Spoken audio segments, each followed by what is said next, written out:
Parul university के placements का कोई रिप्लेसमेंट नहीं, इसलिए टॉप कंपनीज की फर्स्ट चॉइस। आप तो समझ ही गए होंगे। Join Parul university, Vadodara, Gujarat.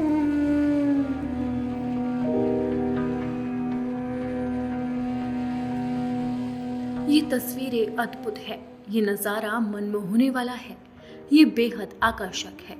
सूर्य की सीधी किरण रामलला के ललाट पर और माथे पर तेज, आंखों में चमक। रामलला का ये सूर्य तिलक मनमोहक है।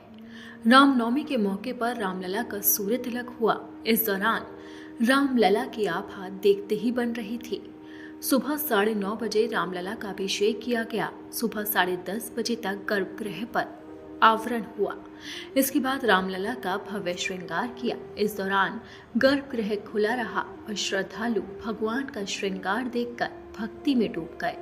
इसके बाद भगवान को भोग लगाया गया और फिर वो घड़ी आई जिसका बेसब्री से करोड़ों भक्तों को इंतजार था और हुआ रामनवमी पर रामलला का आकर्षक सूर्य तिलक।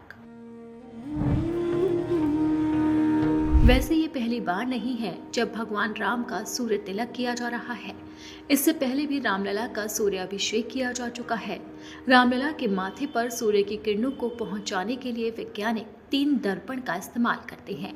पहला दर्पण मंदिर के टॉप फ्लोर पर लगाया जाता है। दोपहर 12 बजे जैसे ही सूर्य की किरणें इस मिरर पर पड़ती है, उन्हें 90 डिग्री में रिफ्लेक्ट करके एक पाइप के जरिए दूसरे मिरर तक पहुंचाया जाता है, जहां से सूर्य की किरणें फिर से रिफ्लेक्ट होकर पीतल के पाइप से होकर तीसरे मिरर तक पहुंचती है।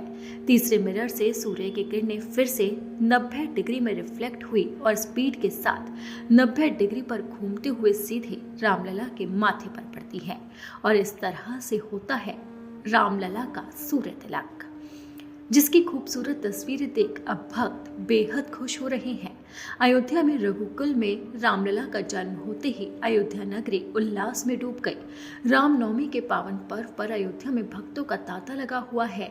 करीब 25 लाख श्रद्धालुओं के आने की संभावना जताई जा रही है। इसी के साथ ही अयोध्या में दीपोत्सव भी मनाया जा रहा है। भक्त रामलला के जन्म पर बेहद उत्साहित है और खुशी से झूम रहे हैं।